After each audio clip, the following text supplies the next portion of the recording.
So hello guys, कैसे हो तुम। स्वागत है सभी का एक और वीडियो में। हाँ, फिजिकेश is back with our classical board. ठीक है। सो देखो, आज का जो टॉपिक होने वाला है, it's all about the earliest efforts made by human beings to reveal the structure of atom.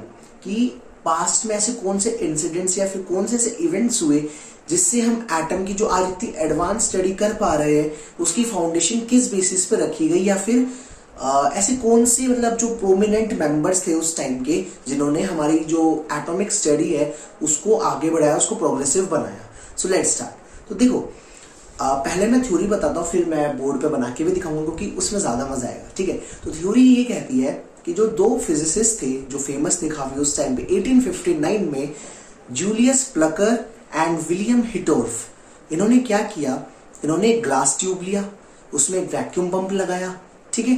दो इलेक्ट्रोड्स लगाए और वैक्यूम पंप से सारी एयर उस जितनी भी ग्लास ट्यूब में थी उसको इवैक्यूएट कर दिया, बाहर निकाल दिया। ठीक है। मतलब पूरा वैक्यूमाइज्ड कर दिया उस ग्लास ट्यूब को। अब क्या किया, इलेक्ट्रोड्स पे लगाया 10 लाख वोल्ट का potential difference. Just imagine 10 lakh volt का पोटेंशियल डिफरेंस। ठीक है।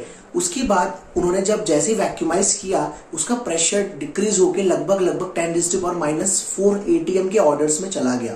तो एक बहुत लो अमाउंट ऑफ प्रेशर उस ग्लास ट्यूब में रखा गया एंड जो पोटेंशियल डिफरेंस था वो एक बहुत सिग्निफिकेंटली हाई अमाउंट था। 10 लाख वोल्ट्स बहुत ज्यादा होते हैं। ठीक है। अब उन्होंने क्या किया, उसके अंदर एक आयोनाइजेबल गैस फिल करी। ठीक है।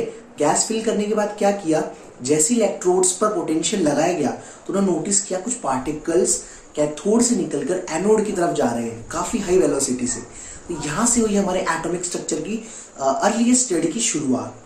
तो अब मैं तुम्हें डायग्राम शो करता हूं।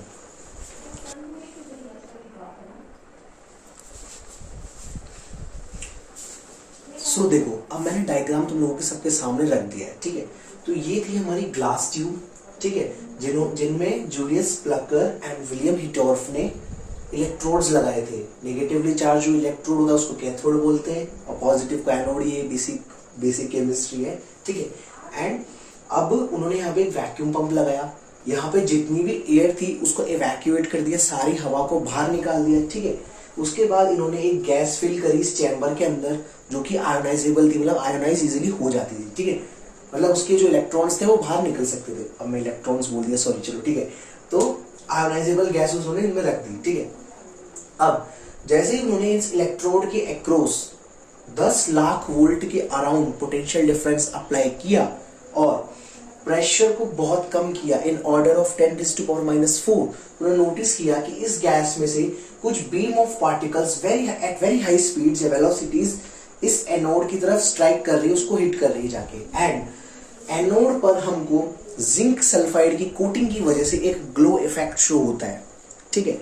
तो बेसिकली ये जितनी भी बीम ऑफ पार्टिकल्स थी इसको क्या बोला गया, cathode rays.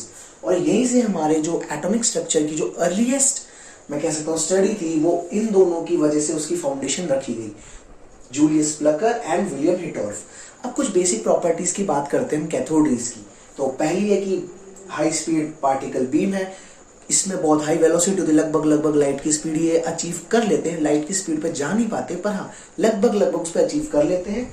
They are invisible इसलिए क्योंकि बहुत ज्यादा वेलोसिटी होती है तो ऑब्वियसली वो इनविजिबल होंगी। वो सिर्फ इस ग्लो की वजह से हमें पता चलता है कि हाँ कुछ चीज यहाँ पे स्ट्राइक कर रही है, वो ग्लो इफेक्ट की वजह से। ठीक है।